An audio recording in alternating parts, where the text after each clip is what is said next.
এরা বলছে যে প্রীতিকা এখানে ছিল যখন জাজ শ্রীকান্ত এখানে আসে আর ওর ওপরে গুলি চালায়। তারপরে ও এখানে এসে নিজেকেই নিজে গুলি করে দিয়েছে। ওখানে যখন এসব ঘটনা ঘটে তখন যারা ছিল তারা কোথায়? তারা কোর্টরুমে আছে।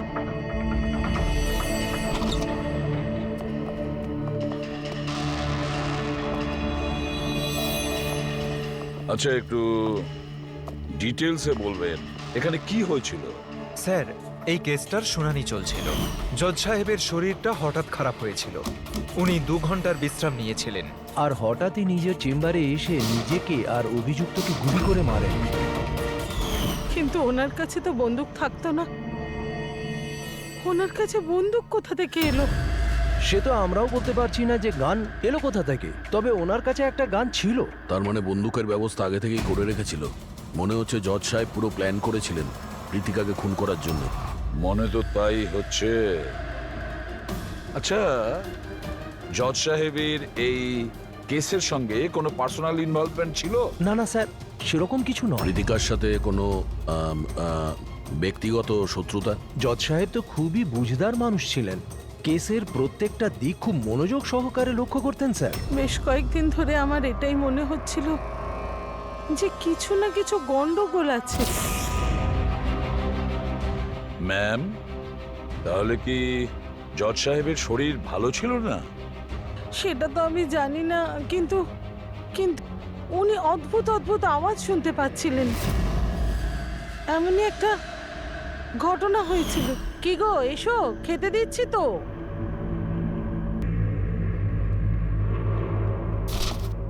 এই প্রতিবেশীদের কথার আর শেষই নেই। যখন খুশি যা খুশি বলে যাচ্ছে। আরে কি হলোটা কি? এত বিরক্ত হওয়ার কি আগে আছে? গিয়ে পড়শিদের মুখটা বন্ধ করো। ওদের বকবক শোনার আমার কোনো ইচ্ছে নেই। কি যে বলো না তুমি। প্রতিবেশীরা তো গত 1 মাস ধরে লন্ডনে আছেন। আরে ওনাদের গলা এখানে কি করে আসবে? কি উল্টোপাল্টা বলছো? কি গো, কৌশল জানি না যে ওর কি হয়েছে, এমন অদ্ভুত ব্যবহার করছে। আর ওই জানো তুমি, ও প্রতিবেশীদের গলা শুনতে পাচ্ছে, যেখানে ওরা কেউ বাড়িতে নেই, বিদেশে গেছে। কাকে বলছো এইসব? কাকে বলছো? আর তুমি কি মনে করো আমি মিথ্যে কথা বলছি? কি দেখছো এইভাবে? নাটক বন্ধ করো। বলো, তোমরা এই ঘরে কি লুকিয়ে রেখেছো? বলো আমাকে, বলো। আমি সব জানি, সব জানি আমি। তুমি আমাকে পাগল করার চেষ্টা করছো না? হ্যাঁ, কি যে বলো না তুমি, কি হয়েছে তোমার? হ্যাঁ, নিজের অবস্থা দেখো, কি দশা হয়েছে তোমার। আর এখানে কেউ নেই, কার গলা শুনতে পাচ্ছ তুমি? নন্দিনী, আমি ওদের কথা শুনতে পাচ্ছি। এখানেই আছে, এখানেই আছে। কিন্তু আমি কারো কথা শুনবো না, কারোর কথা শুনবো না। আচ্ছা, ওনার কোনো মানসিক রোগ ছিল না তো? না না স্যার, 15ই এপ্রিল অব্দি তো উনি ভালোই ছিলেন। কিন্তু হ্যাঁ হ্যাঁ, রেড ক্যান্ডি হসপিটালে যে গেলেন, তারপর থেকেই এই সমস্ত ঘটছে। Red candy hospital?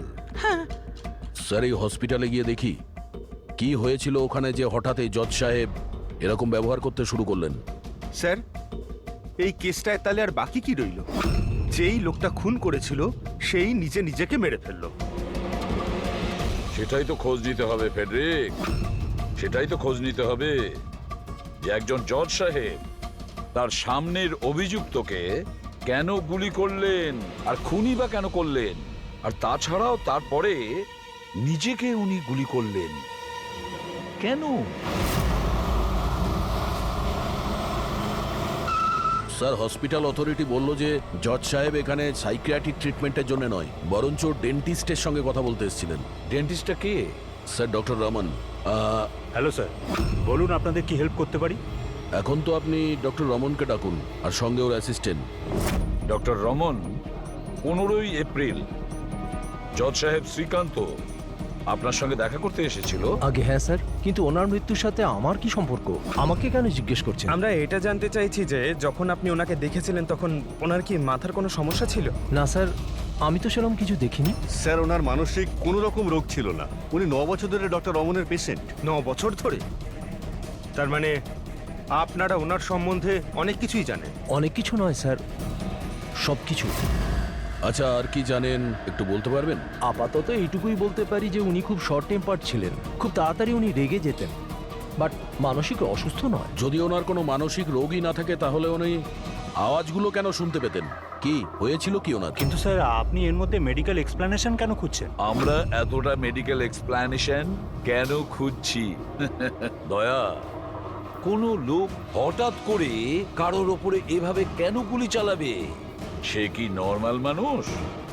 না, কিছু না কিছু গোলমাল আছে, কিছু তো একটা আছে, কিন্তু কি?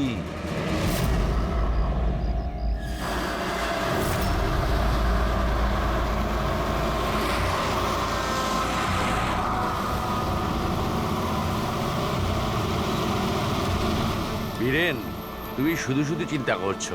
সিকিউরিটির দায়িত্ব যখন ধনঞ্জয় নিয়েছে তখন আমরা নিরাপদে পৌঁছে যাব।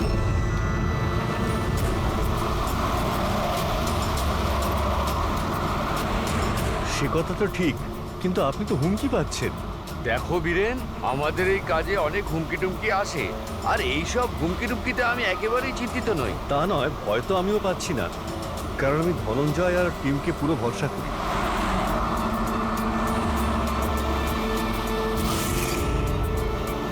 স্যার, আমরা হলের 500 মিটার পর্যন্ত কাউকে যেতে দিচ্ছি না, আর সব জায়গায় সিসিটিভি লাগানো রয়েছে। এটা খুব সহজ ধনঞ্জয়, ভীতু হয়েও না। আমি জানি এই কাজ তুমি সম্পূর্ণ করবে, তাও একেবারে নিজের হাতে। তুমি শুনতে পাচ্ছ তো ধনঞ্জয়? তুমি ভীতু নও, ভীতু নও, তুমি ভীতু নও, তুমি এই কাজটা সম্পূর্ণ স্যার। করবে। ব্লক বি এর অ্যারেঞ্জমেন্টের ব্যাপারে তুমি কি বলছিলে? স্যার, আমি ব্লক বীর সম্বন্ধে কথা বলিনি। স্যার, আপনি ঠিক আছেন তো? আপনার শরীর খারাপ মনে হচ্ছে। আমার শরীর ঠিক আছে, একদম ঠিক আছে।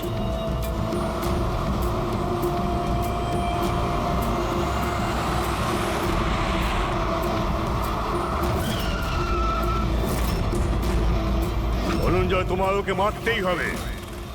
মেরে ফেলো ওকে, ওকে মেরে ফেলো, ওকে মেরে ফেলো ধনঞ্জয়, মেরে ফেলো। গাড়ি থামাও।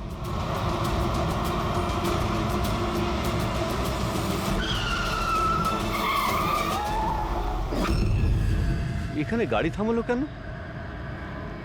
স্যার, কি হলো? এগিয়ে যাও ধনঞ্জয়, তোমার মিশনকে কমপ্লিট করো। মেরে ফেলো ওকে, ভীত হয়েও না ধনঞ্জয়, মেরে ফেলো ওকে। তুমি এটা করতে পারো। ধনঞ্জয় এদিকে কেন আসছে? এগিয়ে যাও ধনঞ্জয়, ওকে মেরে ফেলো, মেরে ফেলো ওকে, ওকে মেরে ফেলো। আমি দেখছি, দাঁড়াও। ওকে। কি হয়েছে ধনঞ্জয়? গাড়ি আটকালে কেন? তুমি এটা করতে পারো ধনঞ্জয়, ওকে মেরে ফেলো।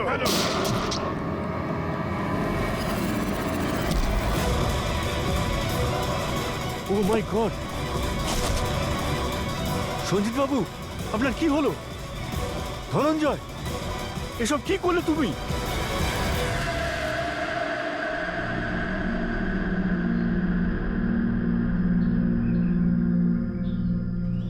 মন্ত্রী সিকিউরিটি ইনচার্জ উনিই ছিলেন? হ্যাঁ স্যার, ধনঞ্জয় বাবু, উনি ইনচার্জ ছিলেন। অদ্ভুত স্যার, যাকে বডিগার্ড রেখেছিল সেই মেরে দিল।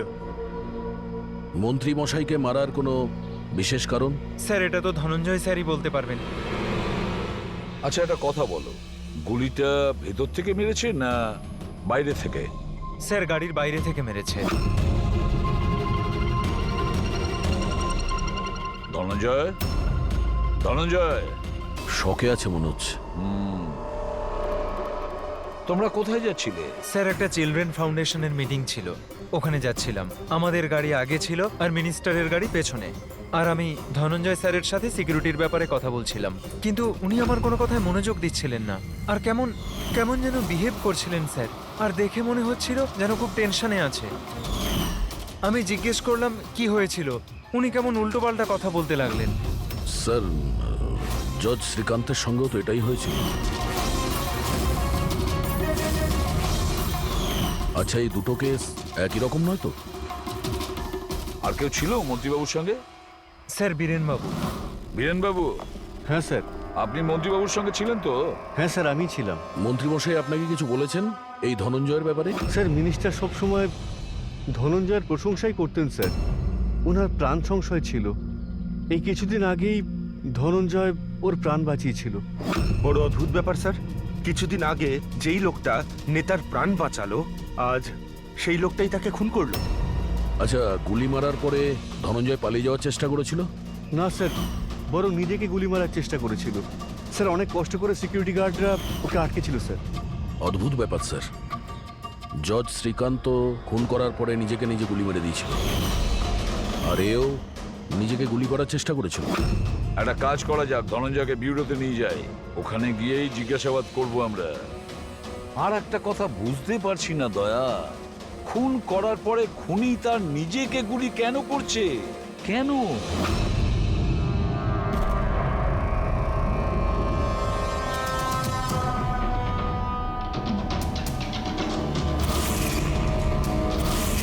বস, ডক্টর রেনু, ইনি ক্রিমিনাল সাইকোলজির ওপর রিসার্চ করছেন। হ্যাঁ, এই দুজনের কেস এনাকে বলা হয়েছে। Yes boss.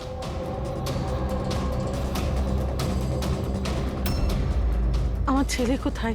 আমি ওর কাছে যাব। ইনি মিনিস্টারের সিকিউরিটি ইনচার্জ ধনঞ্জয়ের মা। ও, ওকে এখানে কেন এনেছেন? দেখুন, আপনার ছেলে মন্ত্রীবাবুকে খুন করেছে। না না, আমার ছেলে কাউকে খুন করতে পারে না। ও তো নিজেই অসুস্থ। ওর মানসিক পরিস্থিতি ঠিক নেই। কি কি অসুখ হয়েছে আপনার ছেলের? গত কিছুদিন ধরে ও কিছু কিছু আওয়াজ শুনতে পেত।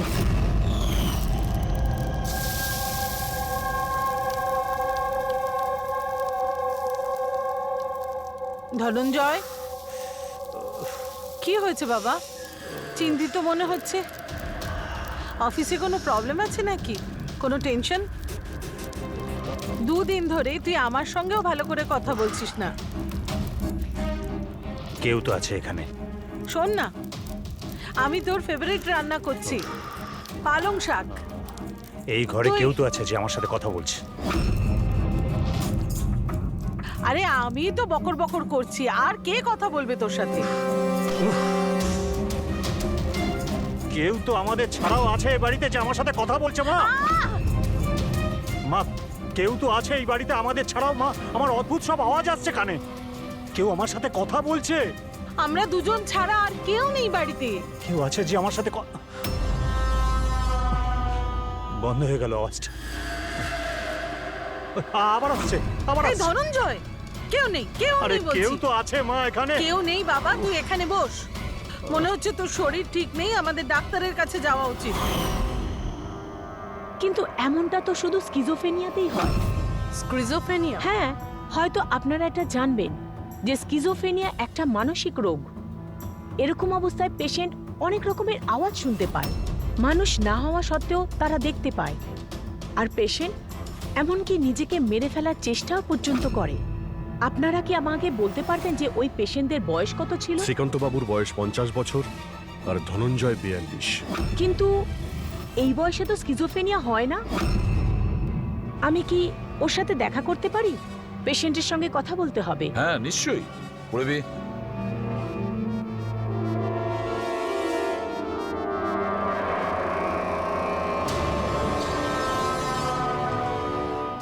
ধনঞ্জয়, তুমি সঞ্জিতকে কেন মেরেছো? তোমায় কিছু জিজ্ঞেস করলাম। ধনঞ্জয়, তুমি সঞ্জিতকে কেন মেরেছো? অদ্ভুত সব আওয়াজ কানে আসছিল যে আমাকে উত্তেজিত করছিল। বলছিল যে আমি একটা কাপুরুষ। কাপুরুষ আমি একটা। আমি কারো খুন করতে পারবো না। আর ওই আওয়াজটা আমায় এমন উত্তেজিত করলো যে আমি খুনই করে দিলাম।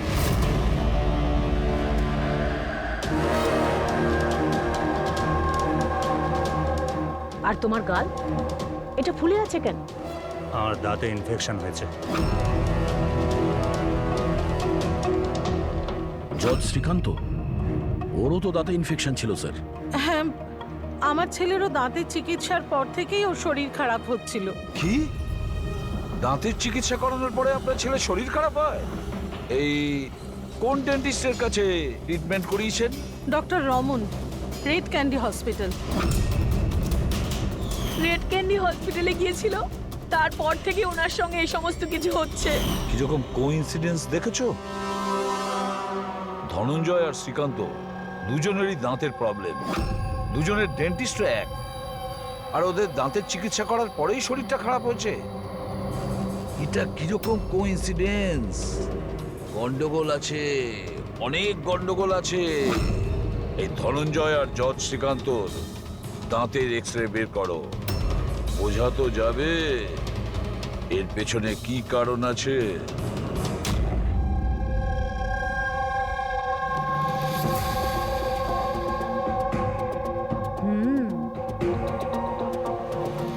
এটা কি হতে পারে? স্যার, এটা দেখুন।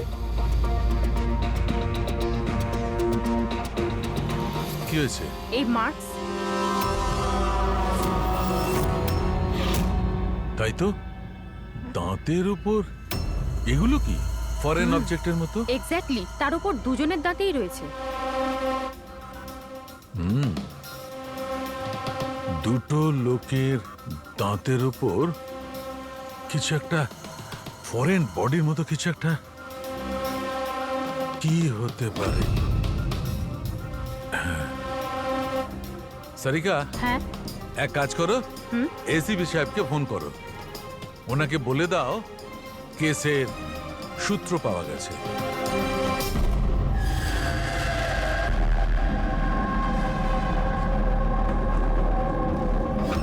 এই দেখো বস, দুজনের দাঁতের উপরই এই ধরনের চিপ। এটা তো বাদ দেখছি। হ্যাঁ স্যার, আপনি ঠিকই বলেছেন। স্যার, এটা তো গোয়েন্দাগিরিতে ব্যবহার করার জন্য ট্রান্সমিটারের মতো। বস, এর জন্যেই শ্রীকান্ত আর ধনঞ্জয় ওই আওয়াজ শুনতে পেত। তাহলে এই চিপটা ট্রিগারের কাজ করছিল, এর মাধ্যমে ওই উস্কানির শব্দ ওর কানে পৌঁছচ্ছিল, আর সেই জন্যই ওরা খুন করতে বাধ্য হচ্ছিল। আমার তো মনে হয় এই কাজটা ডক্টর রমনেরই। উনিই দাঁতের চিকিৎসা করেছেন। জিজ্ঞাসাবাদ করতে হবে ডক্টর রমনকে, আর একজন এক্সপার্টকেও ডাকো। আর ট্রান্সমিটারের ব্যাপারে পুরো ব্যাপারটা আমাদের জানতে হবে। ডক্টর রমন, দাঁতের মধ্যে ট্রান্সমিটার লাগাতেও আপনি শুরু করে দিয়েছেন?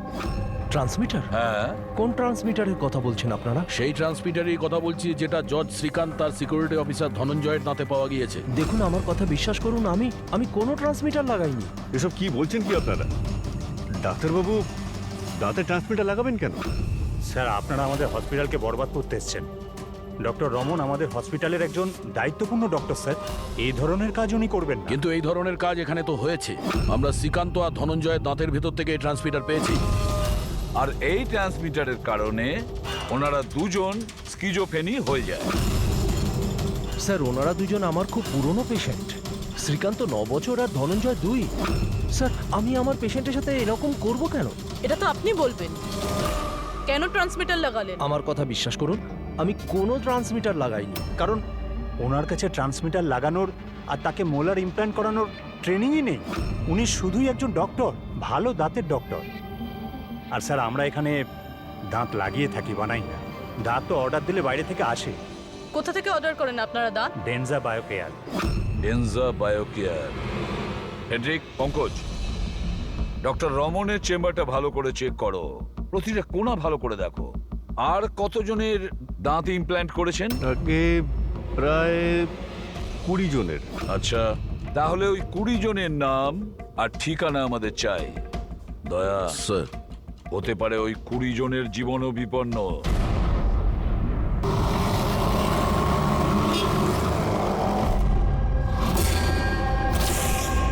কিছু বুঝতে পারছো?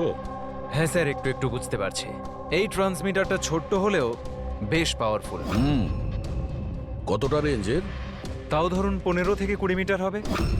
এই ট্রান্সমিটারের সাহায্যে কাউকে কন্ট্যাক্ট করতে চাইলে 15 থেকে 20 মিটারের মধ্যে থাকতে হবে। এর কি ফ্রিকোয়েন্সি ট্র্যাক করা যাবে?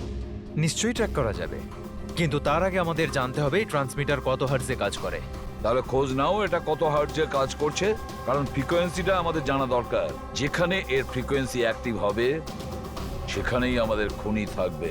ঠিক আছে স্যার, আপনি একটু সময় দিন, আমি যত তাড়াতাড়ি সম্ভব বলছি। ঠিক আছে। এই কেসটা ঘুরে ফিরে ডক্টর রমনের দিকেই ইশারা করছে। সব সন্দেহের তীর ওর দিকেই যাচ্ছে। কিন্তু স্যার, উনি ওনার পুরনো পেশেন্টকে খুন কেন করবেন? হ্যাঁ স্যার, হসপিটাল অ্যাডমিনিস্ট্রেটর বলছিল যে এইরকম ট্রান্সমিটার বানানোর ক্ষমতা ডক্টর রমনের নেই। সন্দেহের মধ্যে এই কবিতা আর বীরেনও তো আছে। হতে পারে এদের মধ্যেই কেউ মেরেছে। হতে পারে দয়া, নিশ্চয়ই হতে পারে। কিন্তু সে যেই হোক, সে 15 থেকে 20 মিটারের মধ্যেই কাজ করেছে। আর ওই 20 জনের ব্যাপারে কি খোঁজ নিয়েছো? না স্যার, ওদের মধ্যে কোনো কানেকশন নেই। এমনকি শ্রীকান্ত আর ধনঞ্জয় ওরাও একে অপরকে চিনত না। তবু বলছি, তুমি ওই 20 জনের কাছে যাও, জিজ্ঞাসাবাদ করো ওনাদের সাথেও কি একই ঘটনা ঘটছে যেটা শ্রীকান্তের সঙ্গে হয়েছে। আরো একটা কথা, লয়ারের চেম্বার আর চেম্বুর খোঁজ নাও, ওখানে কটা সেলফোন অ্যাক্টিভ ছিল ওই খুনের সময়। আর দয়া, আর ওই দাঁত তৈরির কোম্পানিতে খোঁজ নাও, দেখো কে এমন আছে যে দাঁতের মধ্যে ট্রান্সমিটার ফিট করে দেয়।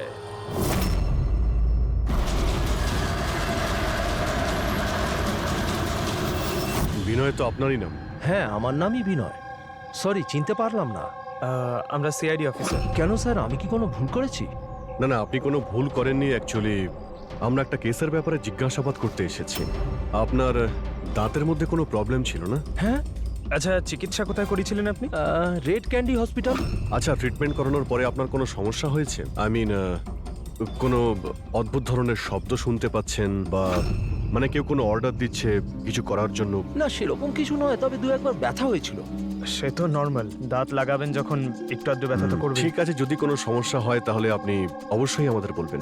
আর হ্যাঁ, অচেনা কারোর কোনো কথা শুনবেন না, আর কেউ যদি ডাকে কোনো অচেনা জায়গাতে যাবেন না। ওকে, ঠিক আছে, ঠিক মনে আছে। রাখবেন কথাগুলো। ঠিক আছে। ডক্টর রমন খুবই ভালো। দাঁত লাগানোর পর আমার খুব একটা কিছু প্রবলেম হয়নি। আপনি কোনো আওয়াজ শুনতে পান? কি বললেন বুঝলাম না। না, যাদেরকে ডক্টর রমন দাঁত লাগিয়েছে তাদের মধ্যে কয়েকজন অদ্ভুত ধরনের আওয়াজ শুনতে পাচ্ছে। না, আমার সাথে তো এরকম কিছুই হয়নি। আচ্ছা, যদি আপনার সঙ্গে এমন কিছু হয় আপনি কিন্তু আমাদের ইনফর্ম করবেন। ইয়া, শিওর। আপনারা এখানে দাঁত বানান না মিনিয়েচার ট্রান্সমিটার? মানে কি স্যার? মানে এটাই যে এখানে দাঁতের মধ্যে ট্রান্সমিটার ফিট করা হয়, খুন করার ষড়যন্ত্র করা হয় এখানে। হ্যাঁ না স্যার, আপনাদের কোথাও ভুল হচ্ছে স্যার। আমরা এ ধরনের ইলিগাল কাজ এখানে করি না। ইল্লিগাল কাজ হয়েছে এখানে। এই দেখুন, রেড ক্যান্ডি হসপিটালে আপনারাই দাঁত পাঠিয়েছিলেন তাই না? আগে হ্যাঁ ম্যাডাম। তার ভিতরে ট্রান্সমিটার ফিট করা ছিল। জজ শ্রীকান্ত আর সিকিউরিটি অফিসার ধনঞ্জয়ের দাঁত এখানেই বানানো হয়েছিল না? দাঁড়ান স্যার, চেক করে বলছি।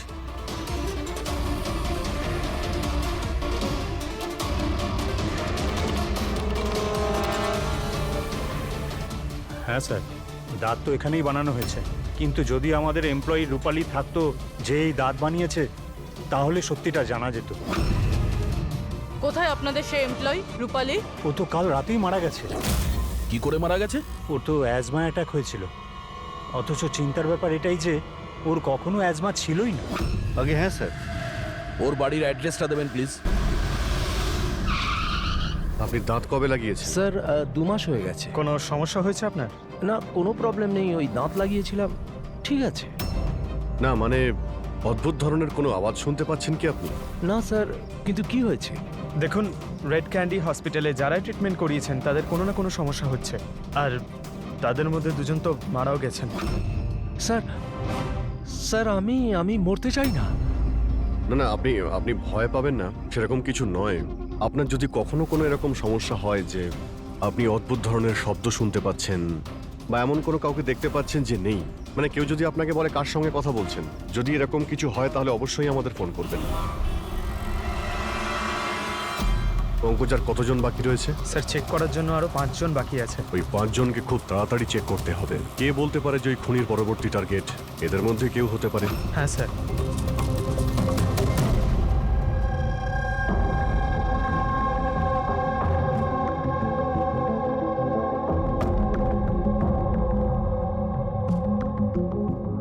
হ্যাঁ শোনো, কিছু জানতে পারলে? স্যার, আমি প্রায় জেনে ফেলেছি, আর একটু সময় দিন। স্যার, হ্যাঁ প্যাড্রিক, জজ সাহেব আর সঞ্জিতের সম্পর্ক আছে স্যার। আচ্ছা, এরকম সম্পর্ক? স্যার এই কেস ফাইলটা দেখুন। 2009 সালে একজন ডাক্তার রিসার্চ করছিলেন, কিন্তু ওনার গ্রান্ট এই নেতা ক্যান্সেল করে দিয়েছিলেন। আর ডক্টরের প্র্যাকটিস করার লাইসেন্স ক্যান্সেল করেছেন মিনিস্টার সঞ্জিত, আর ওর শাস্তি ঘোষণা করেছে শ্রীকান্ত বাবু। আর নাম হলো ডক্টর ললিত।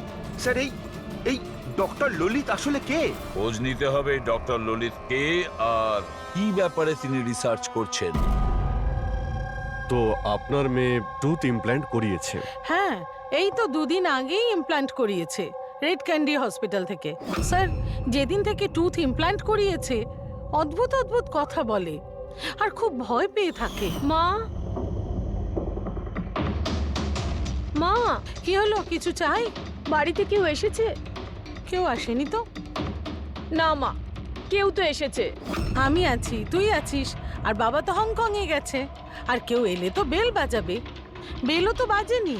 জানি না মা কি হচ্ছে, ঘুম থেকে ওঠার পর থেকেই মনে হচ্ছে যেন বাড়িতে কেউ আছে, আর আর আমার ব্যাপারে নানা রকমের কথা বলছে। বুঝতেই পারছি না। তোর শরীর ঠিক আছে তো? কোনো স্বপ্ন দেখেছিস নাকি? না মা, কোনো স্বপ্ন দেখিনি। মনে হচ্ছে না আমার কানে বাজছে সবকিছু। মা প্লিজ একটা কাজ করো, আমার জন্য 1 কাপ চা দাও আমার ঘরে। আমার মাথা পুরো ঘুরছে। তো এখন জিয়া কোথায়? ওকে ব্যান্ড্রার একজন সাইকোলজিস্টের কাছে পাঠিয়েছি। দেখুন, আপনি এক্ষুনি ওই সাইকিয়াট্রিস্টের অ্যাড্রেসটা দিন। ওর সঙ্গে দেখা করাটা খুবই জরুরি। নাম্বারটা নিয়ে নাও। জিয়া, আজ তোমাকে ওই কাজটা কমপ্লিট করতেই হবে। তোমাকে যেভাবেই হোক ওকে মারতেই হবে। ওকে বাঁচিয়ে রাখলে চলবে না। যত তাড়াতাড়ি হোক মেরে ফেলো ওকে। ওকে মেরে ফেলতেই হবে।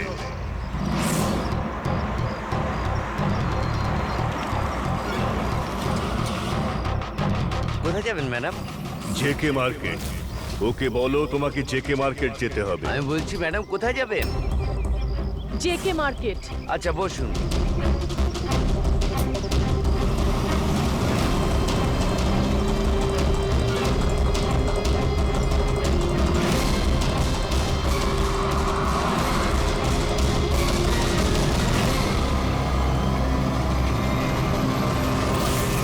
জিয়া, তুমি ভীতু। ভীতু তুমি কিচ্ছু করতে পারো না। 1 নম্বরের ভীতু তুমি। মিথ্যে, আমি ভীতু নই, আর আমি কাউকে মারতে পারবো না। ম্যাডাম আপনি আমাকে কিছু বললেন? হ্যাঁ, না না, আমি কিছু বলিনি। না, কিছু বলিনি, আমি এমনি একা একা কথা বলছিলাম।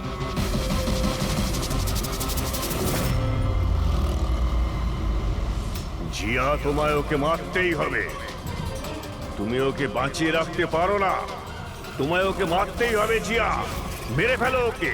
না, আমি কাউকে খুন করতে পারবো না। কারণ না। আরে দাদা, গাড়ি কেন থামিয়ে দিলেন? ম্যাডাম গাড়ি আর আগে যাবে না। কেন যাবে না? আমি তো বললাম ম্যাডাম গাড়ি আর আগে যাবে না। যাবেন না যখন তো আগে বলতে পারতেন। ম্যাডাম আপনি নামবেন না আমি গাড়ি থেকে নামবো?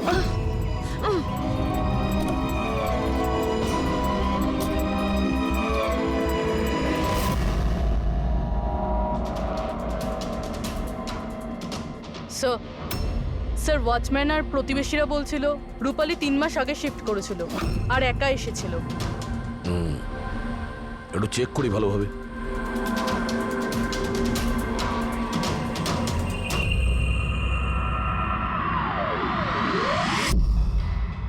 এটা কি?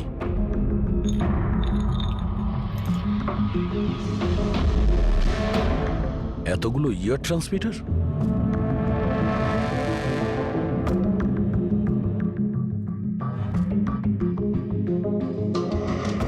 ডক্টর রমনের পেশেন্টদের পুরো ডিটেলস আছে এখানে। এই দেখো স্যার, এই জিয়া তো সেই যার ব্যাপারে অভিজিৎ স্যার আমাদের বলেছিল। স্যার, এই রূপালী এ কারোর হাতের পুতুল ছিল না তো? হতে পারে, হতে পারে খুনি জেনে গেছে যে আমরা রূপালী পর্যন্ত পৌঁছে যাব, তাই মেরে দিয়েছে ওকে।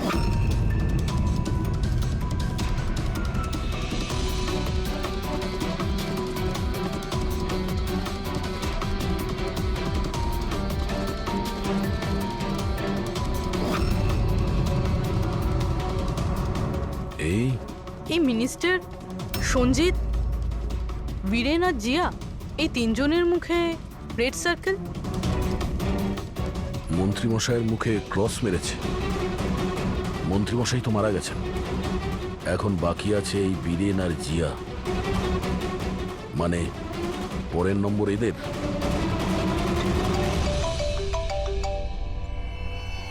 হ্যাঁ অভিজিৎ। দয়াই জিয়া সাইকিয়াট্রিস্টের সঙ্গে দেখা করতে গিয়েছিল, কিন্তু ওখানেও পৌঁছয়নি। আচ্ছা, আমরা এখানে রূপালীর বাড়িতে একটা ফটো পেয়েছি, যার মধ্যে মন্ত্রীমশাই, সঞ্জিত, বীরেন আর জিয়া আছে।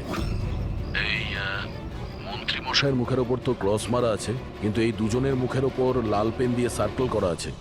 আচ্ছা, এরকম নয় তো যে এই জিয়া বীরেনকে মারতে গেছে? তুমি এক কাজ করো, বীরেনকে অ্যালার্ট করো, খোঁজ নাও যে ও কোথায়। ততক্ষণ আমি জিয়ার লোকেশন ট্র্যাক করছি, আর তারপর দেখা করছি। ওকে? ইয়া। পুরবি, একটু বীরেনকে ফোন করো তো।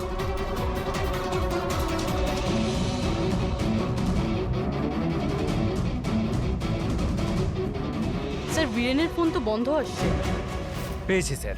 হ্যাঁ স্যার, এই ট্রান্সমিটার 1.8 মেগাহার্জ থেকে 2 মেগাহার্জের মধ্যে কাজ করে। গ্রেট। 1.8 মেগাহার্টজ থেকে 2 মেগাহার্টজ। হ্যাঁ স্যার। দেখ, আমার কথাটা মন দিয়ে শোনো। হ্যাঁ, প্রথমত ফ্রেডরিক দারুণ কাজ করেছে। রিসার্চ করে এমন নাম বার করেছে যার কানেকশন মিনিস্টার সঞ্জিত আর জজ শ্রীকান্তর সঙ্গে। সেই লোকের নাম হলো ডক্টর ললিত। হ্যাঁ, ডক্টর ললিত। ইয়েস, আমার তো এই ডক্টর ললিতকে খুব গোলমেলে মনে হচ্ছে। আমার তো ওকেই সন্দেহ হচ্ছে, কারণ ডক্টর ললিতের কয়েক বছর আগে মিনিস্টার সঞ্জিত ডক্টর ললিতের প্র্যাকটিস করার লাইসেন্স ক্যান্সেল করে দিয়েছিল। আর তারপরে ওই ডক্টর ললিতকে জজ শ্রীকান্ত তার রায় ঘোষণা করেছেন। আর ফলাফল কি হলো? প্রথমে খুন হলো জজ শ্রীকান্ত, আর তারপরে মিনিস্টার সঞ্জিত মারা গেলেন। এই খুন কে করতে পারে? ডক্টর ললিতই করতে পারে। ওরই কানেকশন ছিল এই দুজনের সঙ্গে। ব্যাস, এবার ডক্টর ললিত যে ফ্রিকোয়েন্সি থেকে অপারেট করতো সেটা জানা গেছে। হ্যাঁ, টেকনো এক্সপার্ট আমাদের বলে দিয়েছে 1.8 মেগাহার্টজ থেকে 2 মেগাহার্টজ। ব্যাস, ওই ফ্রিকোয়েন্সি থেকে আমরা ট্যাপ করব ডক্টর ললিতকে।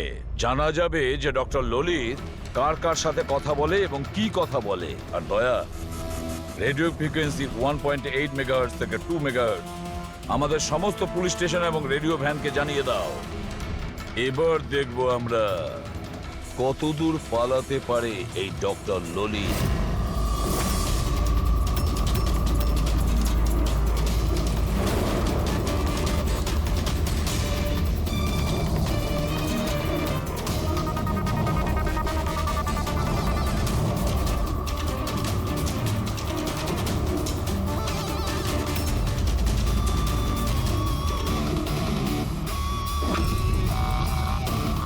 এই ফ্রিকোয়েন্সিতে কোনো কিছু নজরে আসছে না? যখনই কথা বলবে ধরা পড়ে যাবে। পুরো মুম্বাই এই ফ্রিকোয়েন্সিটাকে প্রত্যেক 5 কিলোমিটার অন্তর ট্র্যাক করছে। যদি জিয়া বীরেনকে মারতে যায়, তাহলে সেই খুনি 1.8 বা 2তে নিশ্চয়ই আসবে।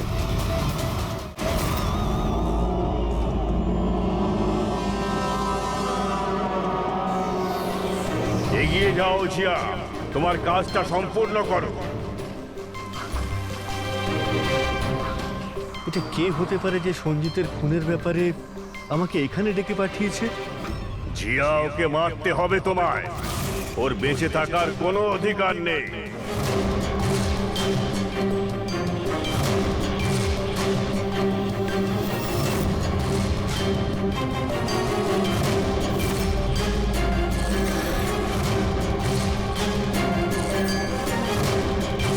বেশি চিন্তা করো না, ওকে মেরে দাও। মেরে দাও তুমি ওকে জিয়া, ওর বেঁচে থাকার কোনো অধিকার নেই। ওর দিকে তাকাও, ভালো করে দেখো ওকে, ও তোমার সামনে রয়েছে। কিল হিম। ওর বেঁচে থাকার কোনো অধিকার নেই। ওরই গলার আওয়াজ। ফ্রিকোয়েন্সি লোকেট করো। দেখো, নিজের ব্যাগ থেকে গান বের করো।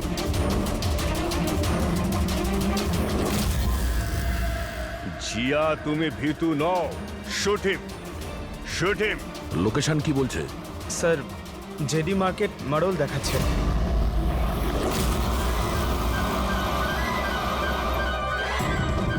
কামান জিয়া, মারো মারো ওকে, মারো ওকে। স্যার এসব কি হচ্ছে? ও আমাকে কেন মারতে চাইছিল? কেউ আমাকে ফোন করে বলে যে সঞ্জিতের খুনির ব্যাপারে আমাকে বলবে। ঘাবড়াবেন না, এটা একটা প্ল্যান ছিল। আপনি এখন সেফ আছেন, আপনি যেতে পারেন। ওকে স্যার, আমি যাচ্ছি। ওই খুনি এখানেই কোথাও আছে, ভিড়ের মধ্যে মিশে রয়েছে। সিগন্যাল তো এখানেই দেখাচ্ছে, এখানে।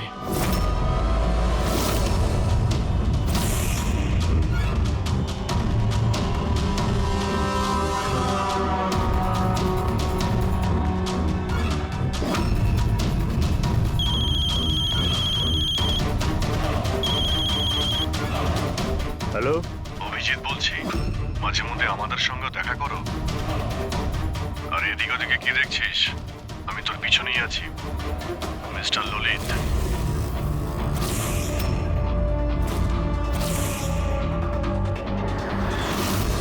হসপিটালের অ্যাডমিনিস্ট্রেটর পবন। অপরাধী যতই তার নাম বদলাক আর তার বেশ বদলাক, একদিন না একদিন তাকে ধরা পড়তেই হয়। কি চলো।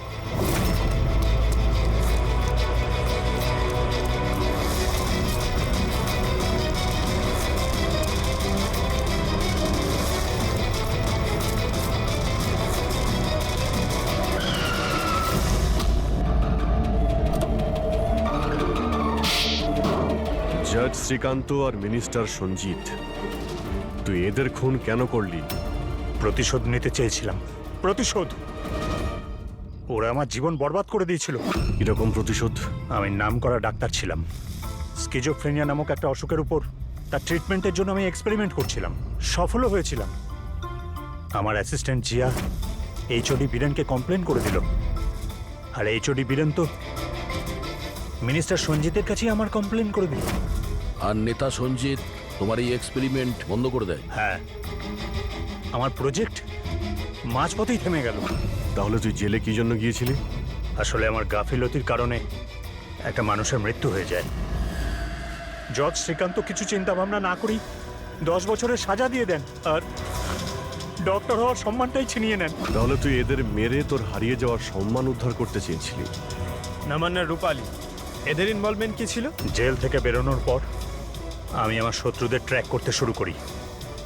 আমি ওদের মধ্যে এমন একটা ডিভাইস ফিট করতে চেয়েছিলাম যেন ওরা কিছু টের না পায়।